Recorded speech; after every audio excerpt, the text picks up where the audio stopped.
सार्वमंथन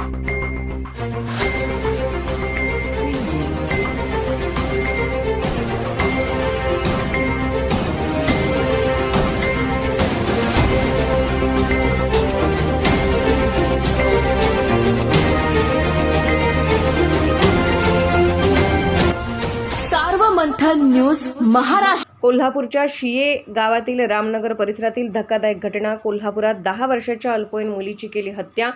संबंधित मुलगी काल दुपारपासून बेपत्ता होती। शिये येथील रामनगर परिसरात शेतवडीत मृतदेह आढळला। घटनास्थळी जिल्हा पोलीस अधीक्षक महेंद्र पंडित यांच्यासह वरिष्ठ अधिकाऱ्यांनी पाहणी केली। फॉरेन्सिक डिपार्टमेंटकडून तपासणी सुरू आहे। मृतदेह शवविच्छेदनासाठी सीपीआर रुग्णालयात दाखल केला गेला। शिरोली MIDC हद्दीमधील हे घटनास्थळ आहे। शिरोली MIDC या हद्दीमध्ये जे आपण सध्या उभा आहोत हे रामनगर या ठिकाणी एक बिहारमधून साधारण 3 वर्षापूर्वी स्थलांतरित झालेलं कुटुंब राहतं। गुड्डू सिंग अग्रहरी असं त्या कुटुंब प्रमुखाचं नाव आहे। गुड्डू सिंग आणि त्यांची पत्नी हे शिरोली MIDC मध्ये दोघंही लेबर म्हणून काम करतात कंपनीमध्ये, आणि त्यांच्या मेवणा हा त्यांच्या घरी असतो, म्हणजे त्याचे जे मुलं आहे त्यांचा मामा। तर काल सकाळी 8 वाजता दोघंही नवरा बायको हे त्यांच्या कंपनीमध्ये काम करण्यासाठी गेले, साधारण 7:30-8 वाजता सकाळी जेवण करून, आणि त्यांना 5 मुलं आहेत। जे गुड्डू सिंग आहेत त्यांना 3 मुली आणि 2 मुलं। तर संध्याकाळी त्यांची पत्नी 6:30 वाजता घरी आली आणि तिचे पती म्हणजे गुड्डू सिंग हे संध्याकाळी साधारण 8:20 ते 8:30 वाजता रात्री घरी आले।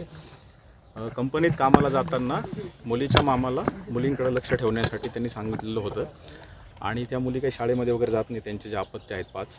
तर दुपारी साधारण 1:30च्या सुमारास या शिवानी जी मुलगी काल मिसिंग झाली होती, तिला जेवण करून दिल्यानंतर ती मोबाईल खेळत होती त्या मामाचा दिलेला। त्यानंतर मामा झोपी गेला आणि साधारण 1:30 ते 2च्या दरम्यान ती घराबाहेर पडली।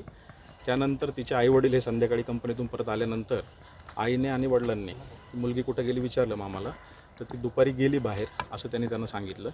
त्यानंतर साधारण 8:30 ते 9:30च्या दरम्यान त्यांनी आसपास परिसरामध्ये शोध घेतला की सदर मुलगी कुठं खेळण्यासाठी गेली असेल नेहमीच्या ठिकाणी, परंतु त्या ठिकाणी देखील ती आढळली नाही।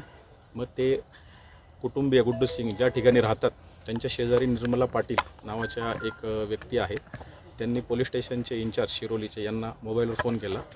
साधारण 9:45च्या दरम्यान 10 वाजता सपोनी जे गिरी आहेत पोलीस स्टेशनचे ते त्या ठिकाणी आले।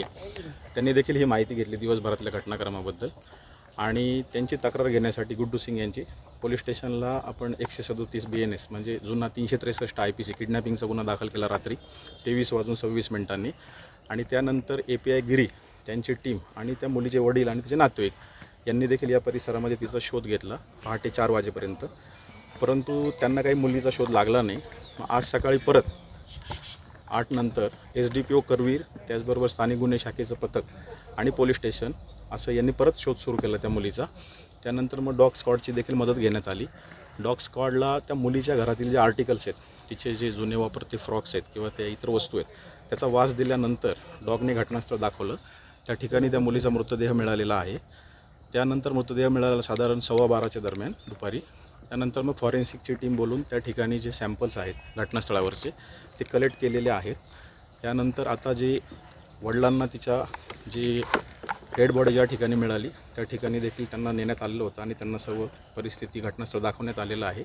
आणि आता पुढील जे तिचं शवविच्छेदन आहे त्यासाठी त्या मृतदेह आहे तो CPRला आपण शिफ्ट केलेला आहे, आणि त्या ठिकाणी SDPO उपस्थित आहेत। आता हा जो कालचा गुन्हा दाखल आहे त्यामध्ये आता ज्या शक्यता आहेत विविध या गुन्ह्याच्या क्राईम अगेन्स्ट चाइल्ड, त्या सर्व शक्यता पडताळून फॉरेन्सिक टीमला सांगून तिचं शवविच्छेदन आता पोलीस करून घेत आहेत।